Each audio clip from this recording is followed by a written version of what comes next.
বছর ঘুরে দুয়ারে কড়া নাড়ছে খুশির ঈদ। তবে ঈদের আনন্দ বৃষ্টির বাগড়ায় পড়বে কিনা তা নিয়ে সাধারণ মানুষের কৌতূহল তুঙ্গে। আবহাওয়া অফিস বলছে, ঈদের দিন ঢাকাসহ দেশের 4 বিভাগের বেশ কিছু এলাকায় বৃষ্টি হতে পারে। যেহেতু মৌসুম কালবৈশাখীর, তাই ঝড়ও হতে পারে। তবে বৃষ্টি ঘণ্টা খানেকের বেশি হবার সম্ভাবনা কম। বিস্তারিত সাদাত হাবিবি সেতু রিপোর্ট।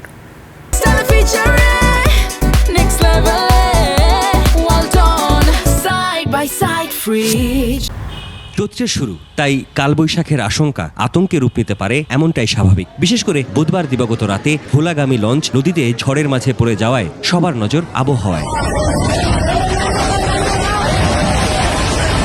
আবহাওয়া অফিস বলছে, উৎসবের এই আমেজে এবার বাগড়া দিতে পারে প্রকৃতি, বিশেষ করে বৃষ্টি আর কালবৈশাখী। পূর্বাভাস বলছে, ঈদের দিন দেশের উত্তরাঞ্চল ও মধ্যাঞ্চলে বৃষ্টির জোরালো সম্ভাবনা রয়েছে। বিশেষ করে ঢাকা, রংপুর, রাজশাহী, সিলেট অঞ্চলে সকাল থেকেই শুরু হতে পারে বজ্রসহ বৃষ্টি, যা দুপুরের দিকে ভারী বর্ষণে রূপ নিতে পারে। ঢাকা, রংপুর, রাজশাহী, ময়মনসিংহ এবং সিলেট বিভাগে তুলনামূলকভাবে সকালের দিকে এবং সন্ধ্যার পরে বৃষ্টি হওয়ার সম্ভাবনা আছে। যে মার্চ, এপ্রিল এবং মে এই সময়ে বৃষ্টি হলে শুধু বৃষ্টিই নয়, তার সাথে দমকা বা ঝড়ো হাওয়া হয় এবং তার সাথে বিদ্যুৎ চমকায়, অর্থাৎ বজ্রপাতের মতো ঘটনা ঘটে। তবে বৃষ্টির স্থায়িত্ব বেশি হবে না, নেই কোনো ধরনের তাপদাহের সম্ভাবনা। আর বৃষ্টি হলে গরমের তীব্রতা কিছুটা কমবে, যা সাধারণ মানুষের জন্য কিছুটা স্বস্তির হতে পারে। বাইরে যদি কোনো লোক অবস্থান করে খোলা আকাশের নিচে, উনি যদি জাস্ট আধা ঘন্টা থেকে 1 ঘন্টা নিরাপদ ছাউনির নিচে বা বাসায় যদি অবস্থান করে, তাহলে কিন্তু এই ঝড় বৃষ্টির